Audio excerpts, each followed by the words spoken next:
Au nom du Père et du Fils et du Saint-Esprit, ainsi soit-il. Mes bien chers frères et sœurs, neveux, nièces, mes chers amis, je veux vous dire quelques paroles au sujet du carême.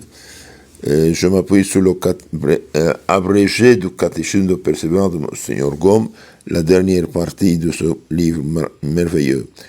Leçon 33.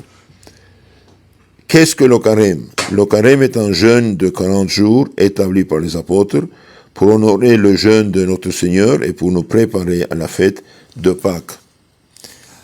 À qui le carême est-il avantageux?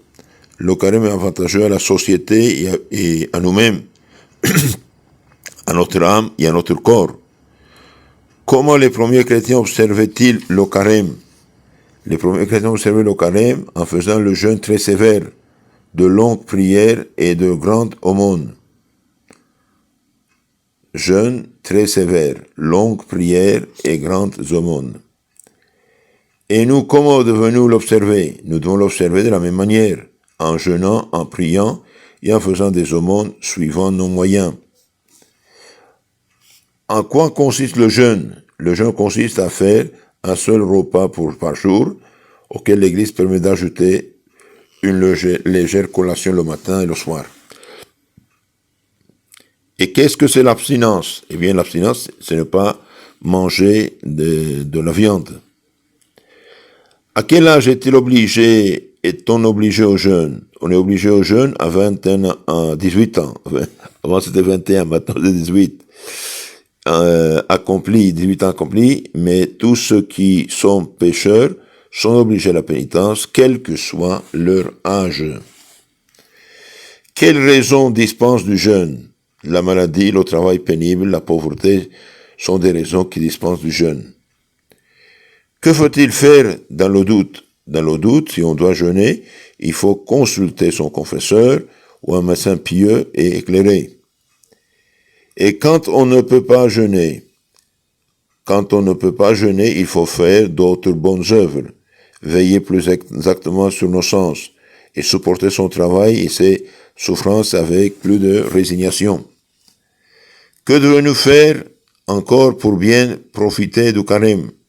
Pour bien profiter du carême, nous devons encore prier, faire l'aumône, et suivant les instructions de l'Église que nous donne.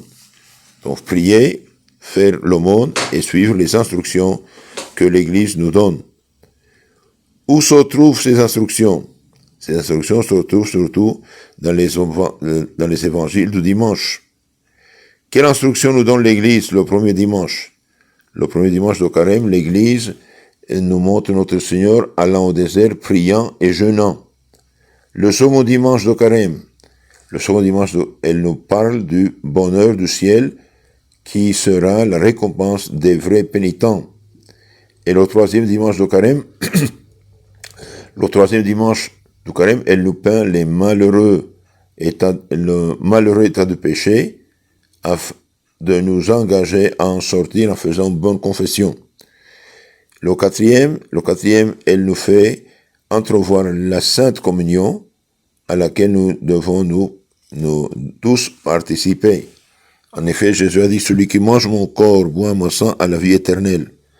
Donc, durant ce temps de carême et de Pâques, celui qui ne se confesse pas et ne communie pas, méprise ce que Jésus a fait pour lui.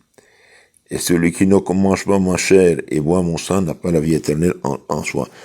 Mais il faut communier en état de grâce. Donc, celui qui commet dans le péché ne s'en sert à rien. Il fait un péché en plus. Je prends la résolution d'aimer Dieu par-dessus toutes choses et mon prochain comme moi-même pour l'amour de Dieu. Et en témoignage de cet amour, j'assisterai avec piété aux instructions du carême et je ferai de bonnes aumônes. Amen.